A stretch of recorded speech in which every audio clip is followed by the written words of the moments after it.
There are 10 mistakes that you need to avoid if you want to play the Scandinavian defense with success or to play well against it. So let's dive right into that. The first one that we are going to see is an example of a mistake from White's point of view. And something also about these mistakes before I show this first one is that basically these are featuring the most common sequences in the Lichess Explorer, meaning that from this database of, well over 6 billion games, we can see what the most common mistakes are so that we can then avoid them or even punish the opponent's mistakes. This first one's from White's point of view, and it's an example of exchanging the pieces as White. So why is it that exchanging the pieces would not be such a great idea? As we see Black play this up, that used to have a very bad reputation, but actually this sub has been played by some grandmasters recently in Blitz, and it's honestly not as bad for Black as I had previously thought. Well, the reason that you don't want to rush to exchange the pieces as White is because White has more space. Like, the reason that White is slightly better in a position like this one, well, it's not just that Black forgot to get their bishop outside the pawn chain, which we'll get to in some of the later ones, but White does have that space advantage to work with. And with bishop g5, bishop b7, the move of knight e5 is actually quite a reasonable one by White, as after all, a big mistake would be to take on d4 and lose the queen to the discovered attack, as it were. But after knight d7, I was a bit surprised to see what the most common move was on Lichess. And keep in mind that if it's the most common move from a 6 billion game database, it means there's a decent chance your opponents are going to play it in their games. And that's this move of knight takes d7. And the problem with knight takes d7 is that you're trading a knight that's already moved twice and is now moving a third time. And by the way, was a very active piece on e5 as well. For a knight that's just a little bit more passive on d7. And not only that, but also when we take back, we now have developed our queen and we've got a little bit more pressure against the d4 pawn than we did beforehand. And here the most common move again is yet another mistake, exchanging the pieces voluntarily without really getting anything from it. When you're playing against players of a somewhat low rating in online chess, you're going to notice that they will just make these exchanges just saying, oh, bishop versus knight, both worth 3.5, so let's just trade. But actually, it's not that simple, because now we have two pieces attacking the pawn. I mean, how are you going to defend it as white? If you play moves such as knight e2, well, I can play a move like queen d5 and just ask white how they're going to deal with the checkmate on g2 using that hypermodern battery down the long diagonal. Also, if you are enjoying this video, do make sure to subscribe, especially if you are new to this channel. And also you can like the video so I know to do more like this one. But the move in the game, or in the example of queen h5, well, all we have to do is just make sure we don't get mated with queen h7, and after g6, we do just take the pawn, and we are simply a pawn up for nothing. And we have the bishop pair advantage, so as long as we play it competently, we will win from here as black. So that's mistake one, exchanging the pieces as white. The more pieces that get exchanged, the less white space advantage in the center matters, and the easier it is for us to attack their pawn on d4. Let's now move on to the second mistake, and the second mistake is one that black makes, and that's with letting their queen get chased and even potentially trapped. So let's see how that can look in practice. So we have e4, d5, once again going to be showing you the most common moves in practice from both sides, so that you're ready for what you're actually going to face in your games. Queen a5 is the most common move by some margin at the master level. And after knight f6, knight f3, in this example, black already makes a little bit of an inaccuracy in the move of bishop to g4, which is actually a move that my past chess coach Ian Rogers was playing a bit in the past. But it's actually a little bit of a mistake, because after the move of h3, we see now that the bishop is now coming under a lot of fire. If they take, then we're able to get this attack on the b7 pawn. But after bishop h5 instead, we now have this move. And by the way, if you don't want to pause the video and try to figure out what white should play to figure out how to punish these mistakes, then, go right ahead. This mistake that black's making is actually one that we are going to see a little bit later on as well, but basically the move of g4 ends up being quite strong, where we kick away their bishop and we're just ready to, even potentially trap that bishop. We're sort of attack with h4 and h5 later on. Almost in the style of the Noah's Ark's trap, in case you know that one. But when black doesn't play a move like c6 early to be able to, run away with the queen, What can happen is that the queen can then become an object of attack. And after knight c4, queen a6, bishop f4, we now see that the queen is very short of squares. And if black were to just play some automatic developing moves such as castles, well, then we just play the move knight d6, we win the queen, and we basically win the game from there. So black in this example goes queen e6. This one's a little bit of a longer one, but it does have a very nice little trap at the end of it, where after d5 we can again see that black's failure to play moves like c6 and e6 and kind of safeguard their position means that we're basically just able to round up their queen. And in fact, black already is going to be losing the queen no matter what from this position. We already saw how queen a6 and knight d6 is discovering an attack to win the queen. But if they play queen c5, we just have this little bishop e3 retreat. It's a good one to remember. And then after queen b4, a3, the queen is completely trapped, everything is covered by our pieces, and we basically win the queen and win the game at the end of the day. So that's the second mistake, and that's to avoid this mistake as black is just don't let your queen get chased everywhere. Just make sure to play a move like c6 or something instead, making sure you do have that hidey hole for the queen in case of a discovered attack later. Now, these ideas I'm showing you, I do go deeper into these in my course, Play the Strongest Scandinavian in 2025. I put the link to that in the description, so you can check that out if you are so inclined.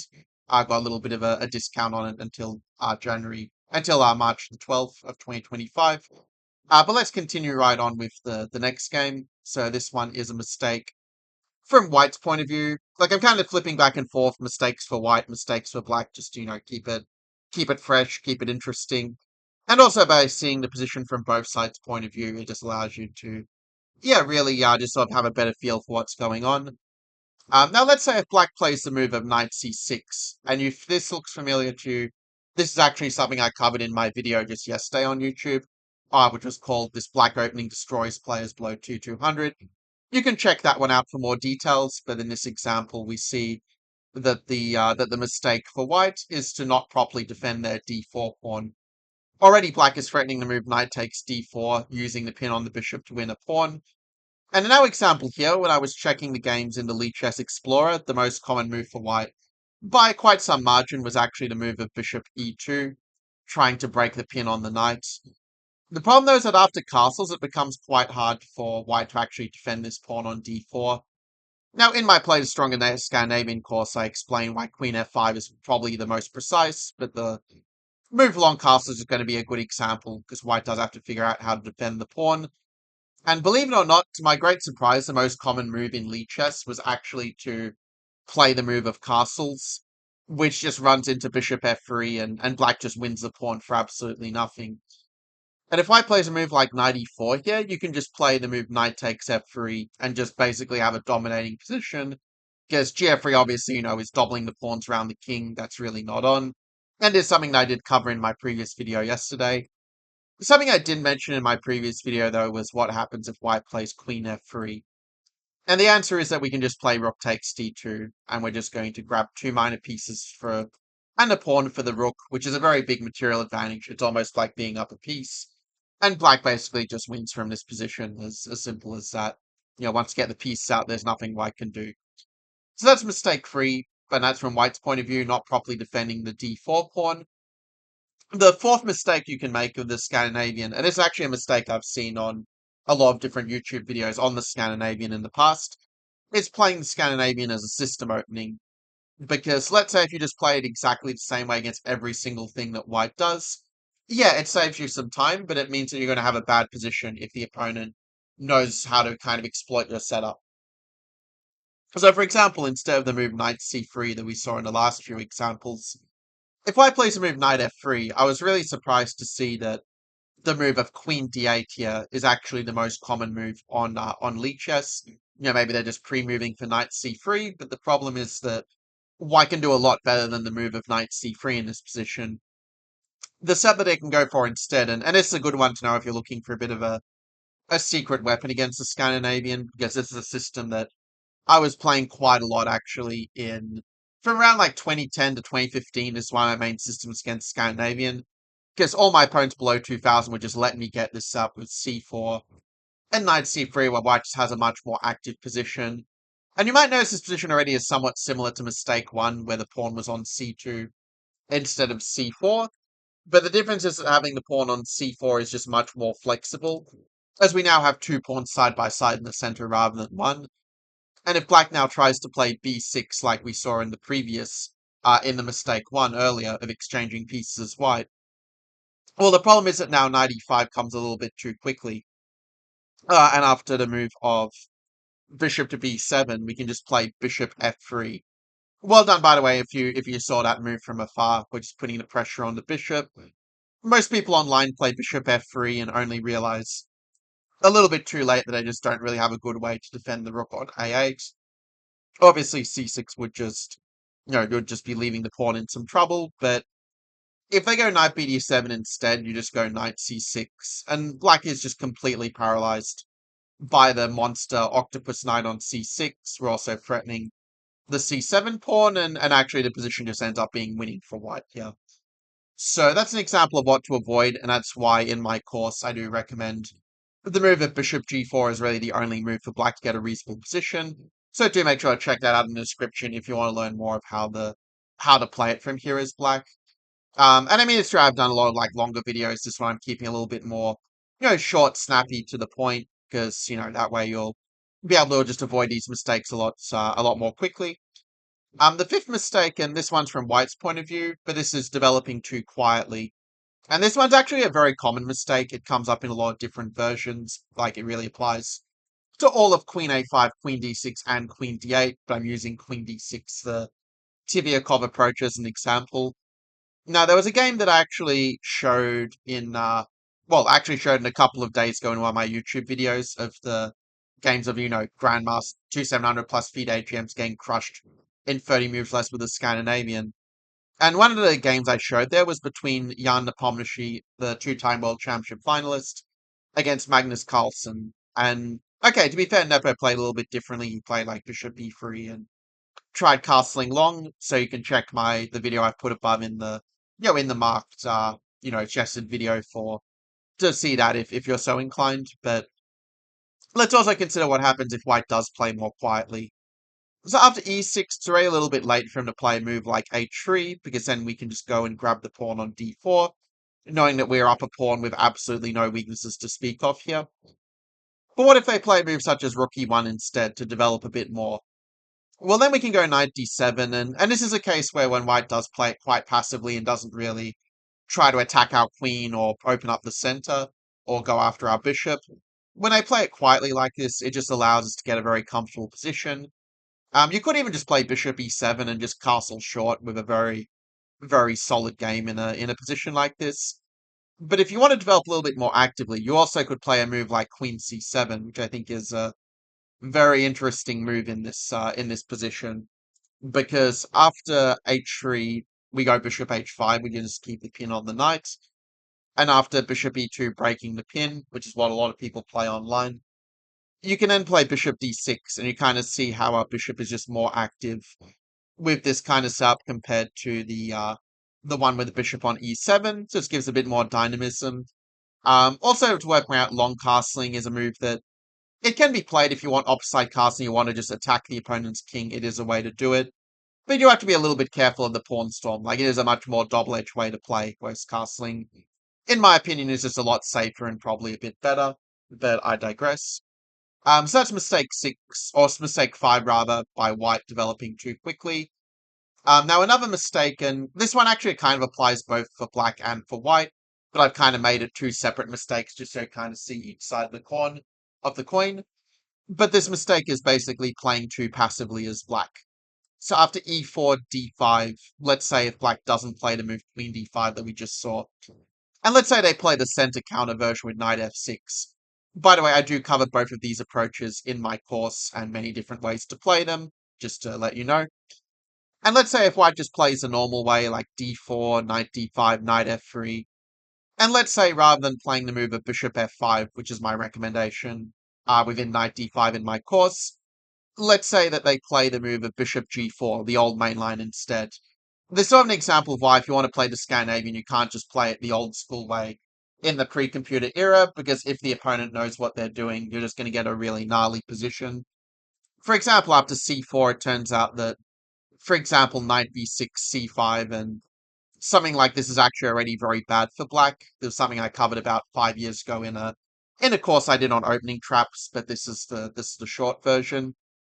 So a move like knight f6 is a bit more solid, but solid is also another way to say very passive, and you can kind of see we're getting a very similar position to what we saw before, where the bishop is admittedly more active on g4 than on c8, but there are also disadvantages for black of developing the bishop so early. And let me ask you this. What would be the move that you would play in this position if you were in white's shoes? Now, you've got a few different options. There's sort of no, like, completely wrong answers here, all things considered. But you can let me know in the comments below what move you ultimately decided on here. And yeah, let's see this really cool idea by white in the move of queen b3. And I find that when they develop their bishop to f5 or g4, the queen b3 is a really nice way to attack the pawn, because, queen c8 is just a bit of a passive square for the queen. But if they play b6, well, our bishop really belongs on b7 now in this position. Rook d1 puts the rook opposite the queen, and we can kind of see now that white is just able to get a really strong initiative. Like, once again, h4, h5 really beckons. Also bishop f3 is an idea to just apply that pressure on the long diagonal. And yeah, it is true that we are opening up the position in front of our king, which normally is not really ideal. But at the same time, black is so passive that we kind of get away with it here. And if they do play bishop e4, we can kind of just go bishop f3 and do a very similar thing to what we did for one of the other mistakes with mistake 4, I believe it was. Yeah. So after takes is just a very similar theme, that if knight d7, we've got the fork on the queen and the bishop. But now it's even better because the g-pawn move means that g5 just traps the knight. We win the knight, we win a piece, and we win the game.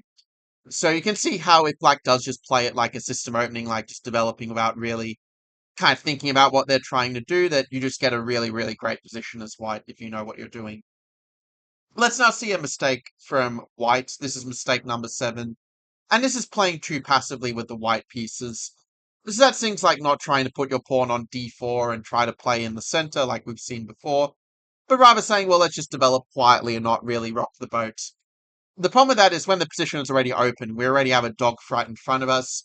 This knight c3 move is actually the most common move by a big margin in the lead chess database, and also the move that I face the most on chess.com. But it's just quite nice to be able just to double their pawns later and mess up their structure. And the move of knight d5, which is again quite a common one, is actually a little bit of a mistake, as now, if we compare this to the move queen d5, well, you might have noticed a difference, right? That basically the knights have been traded in our version here, meaning that there's no more knight c3 to kick our queen, and therefore our position is just very good. Now, some of these ideas I did actually show in the previous video of destroying players below 2200 with black, where I kind of showed you how the bishop g4 and this kind of stuff plays out. But an even more precise way to play it, according to the computer, is just to go knight c6. And you've still got that bishop g4, and you still have the pressure on that pawn if they do play d4, like I covered in my previous YouTube video. But if they decide not to put the pawn in the center, well, we can kind of do it for them and just have a space advantage. Say if they play d3, trying to stop our pawn getting to e4, we can go bishop f5, castles. And the reason that we put our bishop on f5 is that we're just making it hard for him to push the c-pawn because of the pressure on the d-pawn. But if they can't play c3, you might be wondering how they're going to pawn storm our king. Now, bishop e3 is quite a common move, to which I like f6, and again, if you watch some of my recent videos, you might know of this English attack style pawn storm plan already. And a lot of players against me have played moves like c4 at some point, but the problem is that after the queen moves back, you're just leaving this pawn very weak. A move like knight e1 is just such a passive move to play, like it's so easy to play h5 and just throw the pawns at their king and just create the weaknesses you're after, knowing that you also have a very strong foothold in the center, so you can more easily switch back and forth between the flanks. But after a3, black just takes the pawn. It's just a simple counting puzzle, and when the dust settles, black is just a pawn up in an endgame and should be just winning in this position. I mean, the queen a4 is probably a better move, but even then, black's still just up a pawn with a very good game. It's not a lot for white to really write home about here. Because if they do try to play b4, you can just take their pawn and, cut across their whole plan of, of attacking our king with this sort of thing. But we can still certainly attack their king once we have a few more of our pieces developed. Anyway, that was mistake 7 of playing too passively as white. Mistake 8 is a mistake that black will often make, especially if they don't have a lot of experience playing the Scandinavian. And this one has a lot of similarities to mistake 2 that I showed before, but there are a few little differences as we'll see. Because in mistake 2, I kind of showed why bishop g4 is a mistake, and in this video, I'm going to show you why c6 and then bishop g4 is still a mistake.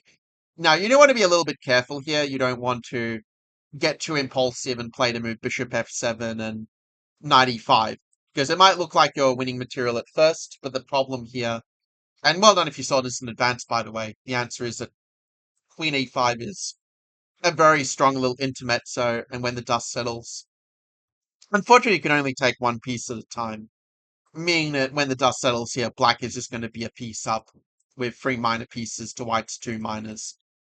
So for that reason, we shouldn't get too careless, but rather the move h3, just putting the question to the bishop, is going to be the way to play it. Also, the computer points out some kind of fun lines that white can play if black goes queen h5, but that's a little bit of a digression. If black does take on f3, we do have a very clear plan of castling long and pawn storming their king for a very big advantage. So what if they keep the pin with bishop h5 instead? I know that there's a system that actually the Peruvian Grandmaster Munoz Pantoja has actually played quite a lot in the past, especially online.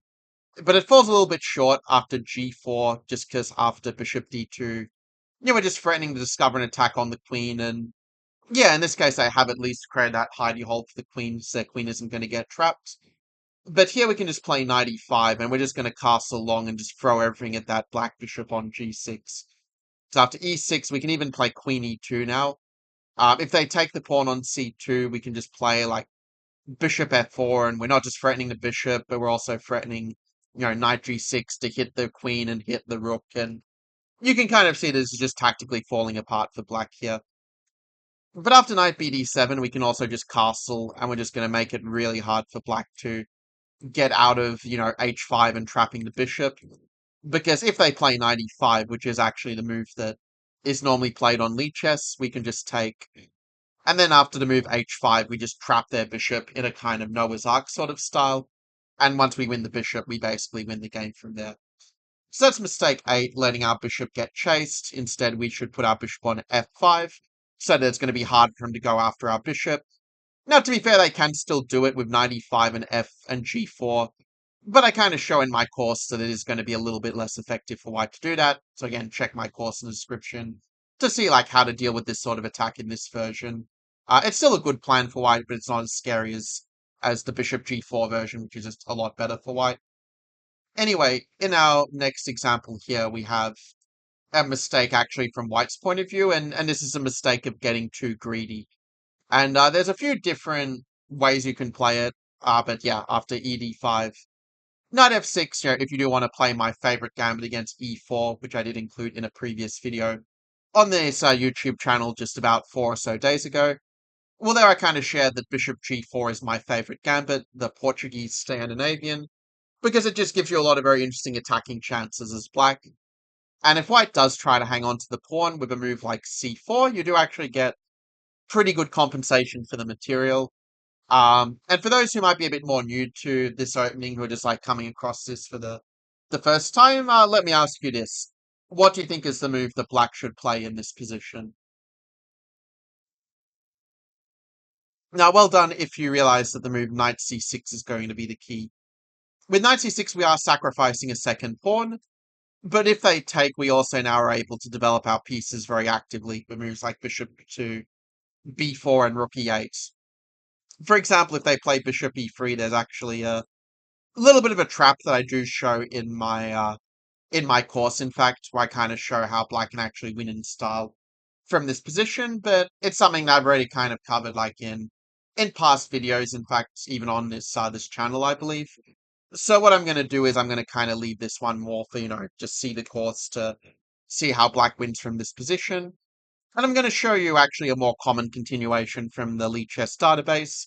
I was a bit surprised to see that the move d5 is not even bothering to develop any pieces from the back rank. It was actually the most common move online because there's many good replies for black, but I really like the move of knight b4, which just threatens that juicy fork on c2.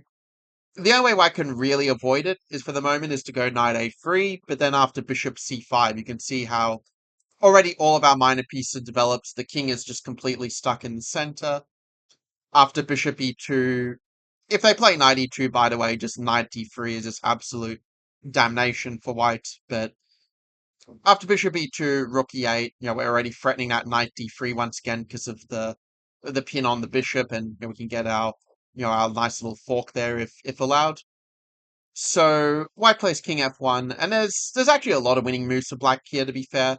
It's one thing I kind of like about this opening is that once you do get all the pieces out, there'll usually be several ways to make the attack work. The one that really wins in style, though, is the move of knight h5, just with the idea of bringing the queen into the attack, which is actually really hard for white to deal with, because if they do play g4, trying to fork out pieces and win a piece, there's this really beautiful move of rook takes e2 now, where we're just able to sacrifice the exchange. Because queen e2, that should be queen e2, we do get to, win their queen like this as such. And if they play knight e2, we now have queen h4 in a much better version, because we're threatening the move of queen to f2 mates. But if they play knight queen e1 to cover it, then we just go queen h3 and do a crisscross checkmate. Actually, it's almost kind of like a Bowden's checkmate, but on the king side rather than the queen side. So yeah, very nice little mating pattern, and it's not every opening where you get to potentially checkmate your opponent in 14 moves after the most common move by each side. Well, the most common move by white against the Portuguese. Actually, I think to be fair that the moves knight 3 and bishop e2 are also seen a fair bit. But again, I already covered those in my video yesterday of a deadly opening weapon against players below 200, so you can check that for the details. And that brings us to our final mistake, and this one is actually a little surprise, actually another mistake by white. And this one is one that's pretty common actually if you're rated, let's say, like 1600 or below. A lot of your opponents online will play a move like e5, which is definitely not as good as e takes d5. But the reason it's a mistake is that it's basically the mistake of accepting a bad French slash bad Caracan as white. And what I mean by it is that after c5, we're just really well positioned just to develop our pieces actively, where what's going to happen is you're going to kind of get a French defense, say after something like this, where rather than your bishop just being stuck behind the pawns here on c8, you're just going to be able to have your bishop develop outside the pawn chain, where you're even putting pressure on the knight that's defending the pawn, and you can just kind of focus fire on the d4 pawn and make it really hard for white to keep that pawn alive simply. And yeah, you can also even play a move like bishop f3 as well if you just want to, really mess up their structure and make it hard for the white king to find safety in the long term. But the most common sequence online is actually white playing the move of bishop e2, which just ends up being a bit of a mistake, because after knight c6, white doesn't really have a good way to defend their overextended pawn on e5. And after castles, we can simply remove the defender, win a pawn, and just be clearly better with the extra pawn and the central control. So there you have it. Those are the 10 most common Scandinavian mistakes. 10 most common mistakes that are made in the Scandinavian by players, both with white and with black. To give a quick recap, the first mistake was exchanging the pieces as whites, like knight d7. The second mistake was letting our queen get chased, like we kind of saw with, this kind of example here. Mistake number 3 was not properly defending the d4 pawn. We saw how by going for the opening sub that destroys players below 200, that I talked about a lot in the previous video, that if the opponent doesn't play accurately, they just will lose the d4 pawn most likely. Also, the fourth mistake was playing the Scandinavian as a system opening, where if they don't play bishop g4 but just play it very quietly, well, those two pawns side by side just give us a really nice initiative as white, and really good control of the position. The other mistake we saw was developing too quietly, that if they don't find a way to attack us, say with like the pawn storm or, opening a position or targeting our queen, well, we just get this middle game where all our pieces are on really good squares, and it's kind of hard for white to find a good plan when I don't have that pawn side by side on d4 and c4 like we saw in a previous example. Like there's sort of a fancy way of saying that just long term to Scandinavian gives black a good middle game if white doesn't rock the boat somehow. The sixth mistake we saw was playing too passively as black, that if you just go for some setup, white can just kind of take the initiative and and make black's life really difficult in this kind of way, just playing very directly. And also it's likewise white can also play too passively, where sort of if white doesn't get their pawn in the center, we can kind of beat them to the punch and just get a really good attacking position straight out of the opening. And it's something I've actually got in quite a lot of games, even just in the last year on chess.com. So there's a pretty good chance that you'll be able to get it in as well on the board. The eighth mistake was letting our bishop get chased. We kind of saw how bishop g4 just doesn't really work so well in this version because we just are able to chase their bishop, and the bishop even kind of gets trapped if black is not very careful. The other two mistakes we saw were white getting too greedy, that if they start grabbing too many pawns, we just get a really strong attack like we saw here. And the final mistake was accepting a bad French or Caracan, so as white, letting the black get this attack on the pawn, and that pawn even becoming a bit of a liability for white and a bit overextended as such. So those were the 10 mistakes. Hope that you found this video valuable.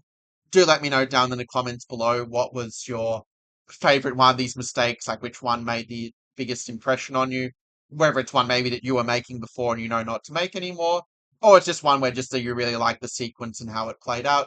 Do let me know that so I can give you more of that in future videos.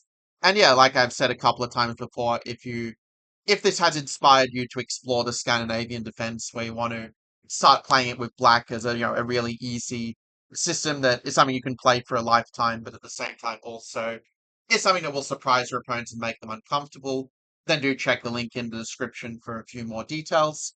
And yeah, on that note, I'll see you in the next training. Take care.